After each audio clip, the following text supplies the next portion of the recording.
Salam jumpa pemirsa Dayak TV, Titik Temu kembali hadir di hadapan Anda yang akan memberikan titik solusi dari setiap berbagai permasalahan yang ada.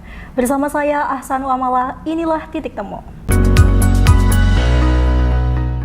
Baik pemirsa, kali ini kita akan mengangkat tema tentang perseroan perorangan. Dan saya tidak sendiri, saya ditemani narasumber yang menarik bersama Bapak Arfan Faiz Muhlizi SHMH dari Kepala Divisi Pelayanan Hukum dan HAM Kanwil Kemenkumham Kalimantan Tengah. Halo Bapak, apa kabar? Halo, baik. Sehat Gimana? Bapak? Alhamdulillah. Terlihat fresh sekali ya Pak. Ya, segar ceria. Iya, padahal kemarin tepatnya 1 hari yang lalu itu Kota Cantik Palangkaraya dilanda hujan ya Pak, 1 hari penuh. Tapi Bapak tetap sehat terus ya Pak? Hujan berkah itu. Oh, hujan berkah. Jadi memberikan kesegaran. Betul, Bapak aja selalu tetap menjaga stamina dan kesehatannya. Pemirsa di rumah juga harus ya. Jangan lupa untuk tetap jaga kesehatan karena apapun cuacanya kita harus tetap produktif ya Pak. Iya, betul, betul. Betul sekali. Dan hari ini kita akan membahas tentang perseroan perorangan. Tapi sebelum kita masuk pertanyaan lebih lanjut nih Pak, Siap. boleh dijelaskan sedikit apa itu dari perseroan perorangan? Karena pemirsa di rumah mungkin tidak semuanya ada yang mengerti. Boleh Pak dijelaskan?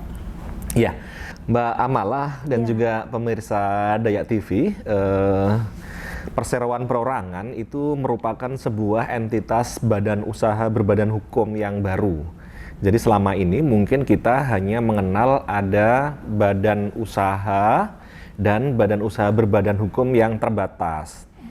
Kalau badan usaha itu tidak selalu berbadan hukum, tapi kalau perseroan perorangan adalah badan usaha berbadan hukum yang sebelumnya itu kita kenal ada namanya PT, perseroan terbatas. Tapi kemudian seiring dengan kebutuhan masyarakat, dinamika global yang juga harus kita respon, maka kemudian ada satu entitas yang namanya perseroan perorangan yang menjadi pendamping seperti PT sebenarnya. Dia adalah badan usaha berbadan hukum, tetapi dia punya kelebihan-kelebihan dibandingkan dengan PT, dan perseroan perorangan ini hanya dikhususkan untuk usaha mikro dan kecil saja. Jadi kalau PT itu kan untuk semuanya lebih besar ya lebih Pak? besar. Tapi kalau perseroan perorangan ini dikhususkan hanya untuk yang kategori mikro dan kecil saja. Nah, kalau kemudian kita bicara apa yang mikro, apa yang kecil, maka kemudian kita akan kemudian merujuk kepada seberapa besar modal yang dimiliki. Jadi misalnya kalau dalam konteks pendirian perseroan perorangan yang masuk dalam kategori mikro itu ketika dia punya modal paling banyak 1 miliar, paling banyak. Kalau dia masuk kategori yang kecil itu dia punya modal paling banyak adalah 5 miliar. Jadi kalau kemudian melampaui itu maka dia tidak bisa masuk dalam kategori perseroan perorangan. Nah, satu hal lagi yang menarik adalah perseroan perorangan itu didirikan hanya oleh 1 orang saja. Gitu. Kalau kemudian perseroan terbatas yang selama ini sudah umum di masyarakat itu harus didirikan oleh 2 orang atau lebih.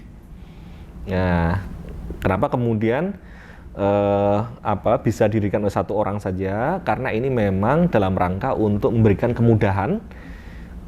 Kita tahu di masyarakat itu ketika kita bicara soal usaha di level mikro itu kadang-kadang yang mereka itu bergerak cukup 1 orang saja, tidak perlu ada kemudian beberapa mitra yang ada di sana. Nah, ini yang kemudian menjadi sesuatu yang memudahkan mereka untuk mendirikan ini. Kalau kemudian kita bicara lebih jauh lagi, perseroan perorangan ini nantinya karena dia cukup didirikan 1 orang, maka dia tidak berbasis kepada perjanjian seperti perseroan terbatas. Perseroan terbatas karena dia harus minimal 2 orang, maka dia harus berbasis pada perjanjian. Perjanjian itu yang otentik kemudian harus diformalkan, dibuat di hadapan notaris. Nah, jadi kalau PT biasa dia harus dibuat di hadapan notaris, tapi kalau perseroan perorangan cukup harus tidak perlu di depan notaris, tetapi cukup didaftarkan melalui aplikasi yang ada di AHU online yang ada di begitu. Kementerian Hukum dan HAM. Baik, lanjut ya Pak ke Oke. pertanyaan selanjutnya. Saat ini pemerintah memiliki terobosan baru melalui pembentukan perseroan perorangan. Nah, bagaimanakah Pak konsep perseroan perorangan tersebut? Iya, jadi ini memang konsep yang dibangun seperti yang tadi sudah saya jelaskan untuk memudahkan masyarakat. Jadi kita ini ada satu upaya untuk menggapai apa yang namanya dengan ease of doing business. Jadi ease of doing business ini adalah Apa itu, suatu Pak? konsep untuk bagaimana orang ketika berusaha itu bisa lebih mudah. Jadi jangan sampai kemudian orang mau berusaha kok merasa kemudian kesulitan atau bahkan dipersulit gitu. Tapi kita bagaimana caranya agar orang mau berusaha, karena memang kita dorong adanya kemandirian, kewirausahaan, maka ketika orang mau berusaha, berwirausaha, dia harus diberikan banyak kemudahan. Makanya tadi ada aplikasi ya Pak yang Ada tersedia. aplikasi, Iya, betul, itu salah satunya. Dan ease of doing business ini salah satunya adalah memang ada satu indikator terkait dengan starting business. Bagaimana orang memulai usaha itu sudah ada kemudahan. Kalau orang memulai usaha sudah sulit, maka kemudian bagaimana dia akan berjalan? Ya betul sekali. Ya. Yang kedua adalah di ease of doing business itu ada satu terminologi untuk memberikan kemudahan akses perkreditan. Jadi kalau kemudian kita ada upaya untuk berwirausaha, tapi kemudian ada kesulitan permodalan, maka bagaimana agar kemudian usaha yang mengalami kesulitan permodalan ini bisa dibantu dengan akses perkreditan yang juga lebih mudah. Nah, ini kira-kira salah satunya dengan adanya badan usaha berbadan hukum itu akan memudahkan untuk mendapatkan akses perkreditan. Kenapa?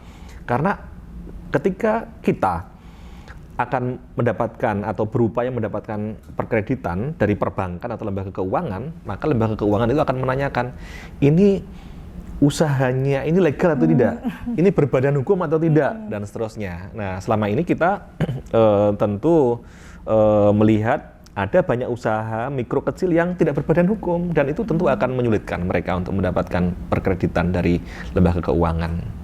Baik, Iya. Bapak. Nah, tadi kan udah dijelaskan di awal tentang perseroan perorangan dan perseroan terbatas. Tapi boleh Pak lebih dispesifikkan apa dari perbedaan antara perseroan terbatas, PT, dan juga perseroan perorangan ini? Iya.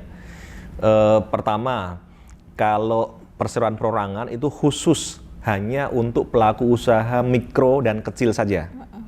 Ya, jadi kalau kemudian misalnya nih Mbak Amal itu punya usaha, Amin. ya sepertinya udah punya banyak nih. Kalau saya lihat nih, selain jadi presenter juga jadi ini juga pengusaha Amin, muda. amin. Padahal belum Pak. Misalnya usaha yang dilakukan sekarang ini masih kategori mikro yang modalnya itu maksimal adalah 1 miliar. Kemudian nanti berikutnya masuk kategori kecil sudah sampai ke 5 miliar. Kemudian ternyata sudah melampaui itu, maka dia sudah tidak bisa lagi masuk dalam kategori mikro kecil, sehingga tidak bisa lagi bentuk badan usahanya itu perseroan perorangan. Harus menjadi PT biasa. Ya. Kalau PT itu memang diperuntukkan untuk usaha-usaha yang memang sudah punya modal yang cukup besar, ya. Meskipun juga tidak ada kemudian larangan bahwa usaha mikro dan usaha kecil juga bentuknya PT, gitu ya. Tetapi ini nanti kita akan masuk ke poin yang kedua.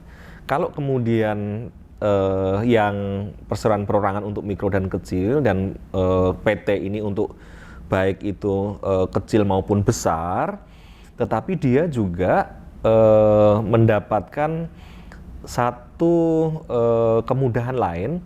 Kalau PT itu harus dibuat di depan notaris. Kalau yang perseroan perorangan tidak perlu di depan notaris. Bisa lewat gitu ya. aplikasi. Bisa lewat juga. aplikasi. Kemudian modal berarti tidak ada ketentuan modal minimal. Kalau PT ada ketentuan modal minimal. Kalau PT harus dibuat lebih dari satu orang, minimal 2 orang. Kalau perseroan perorangan cukup satu orang saja. Nah, karena PT ini misalnya dibuat lebih dari 1 orang, maka dia harus dibuat di hadapan notaris dan tentu ada biaya yang lebih besar dalam pendirian perseroan terbatas dibandingkan dengan perseroan perorangan. Nah, ini saya harus sebutkan nih, biaya untuk perseroan perorangan untuk pendaftaran itu sangat rendah. Jadi kalau misalnya diibaratkan itu sama dengan kalau kita beli pulsa lah gitu kan. Bahkan mungkin lebih kecil. Mbak Amal mungkin setiap bulan itu beli pulsa bisa 200 atau 300 ribu. Ya betul, belum lagi wifi. Belum lagi wifi dan lain-lain. Kalau perseroan perorangan ini cukup dengan 50 ribu sudah bisa mendapatkan sertifikat perseroan perorangan. Nah, perbedaan lainnya adalah kalau perseroan terbatas dia pendaftarannya harus lewat notaris dan aplikasinya itu pendaftarannya hanya bisa diakses oleh notaris. Kalau perseroan perorangan itu ada aplikasi juga tapi bisa diakses langsung oleh masyarakat. Jadi kita juga memberikan kemudahan untuk bagaimana bisa mendaftar secara online, tetapi kalau yang perseroan terbatas online tapi aksesnya hanya bisa dimiliki oleh notaris. Kalau perseroan perorangan online dan bisa diakses oleh semua orang. Termasuk si pendaftar ya? Termasuk si pendaftar. Jadi betapa luar biasa fasilitas yang sudah disediakan untuk memberikan kemudahan kepada masyarakat. Baik, ini semua terobosan-terobosan baru ya Pak, dan tentunya bagi pelaku UMKM khususnya harus memanfaatkan ini dengan sebaik-baiknya. Jangan sampai tidak mendaftarkan usahanya untuk berbadan resmi, betul kan Pak? Berbadan hukum. Berbadan hukum. Baik, lanjut. Tadi kata Bapak kita bisa mendaftarkan lewat aplikasi. Nah, bisa dijelaskan Pak tentang spesifik atau mekanismenya secara online seperti apa? Sederhana saja, kalau misalnya kemudian kita mau masuk ya ke aplikasi itu, cukup saja klik kalau di alamatnya itu ada www.ahu.go.id. Mohon maaf Pak, saya potong bentar. Ya. Nama aplikasinya apa Pak? Ahu Online. Oh, Ahu Online. Iya. Itu aplikasi atau langsung masuk ke browser? Langsung masuk ke browser saja bisa. Atau kalau misalnya ragu-ragu, bisa saja langsung masuk di Google, kemudian ketik Ahu Online. Nanti bisa akan masuk ke sana. Kemudian di sana akan ada banyak fitur. Ya, di Ahu Online itu banyak sekali fitur. Di antaranya adalah pendaftaran perseroan perorangan. Ya, gitu. Berarti tinggal klik website yang sudah disebutkan oleh Betul. Bapak Arfan tadi, Ya. terus sudah langsung ke menu-menu untuk pendaftaran. Jadi ikutin Betul. aja ya Pak. Ikutin saja dan kemudian nanti tinggal disiapkan saja dokumen-dokumen yang memang dibutuhkan. Seperti misalnya di sana kita harus memasukkan NIK, nomor induk kependudukan. Berarti kita harus siap-siap nih ada KTP. Iya, betul. Ya. Kemudian berikutnya adalah kita tentu harus memberikan NPWP itu ya. Jadi ini juga nanti akan dicek apakah kemudian NPWP ini sesuai atau tidak. Gitu. Dan satu lagi, usianya ini minimal 17 tahun. Berarti saya udah bisa daftar nih Pak. Bisa. Usahanya aja yang belum Berapa, ada. 18 tahun sekarang ya? 22 tahun Pak. Kira kayak 18 tahun ini. Jadi Amin, lebih muda. Iya, lebih muda tapi sudah punya usaha yang luar biasa. Bapak kayak usia 25 tahun Pak. Oh iya. Alhamdulillah. Terlihat sehat soalnya. Luar biasa. Baik pemirsa, jangan kemana-mana karena kita ada jeda pariwara nih Pak. Baik, tetap bersama kami di Titik Temu Dayak TV. Sesuai jeda pariwara berikut ini.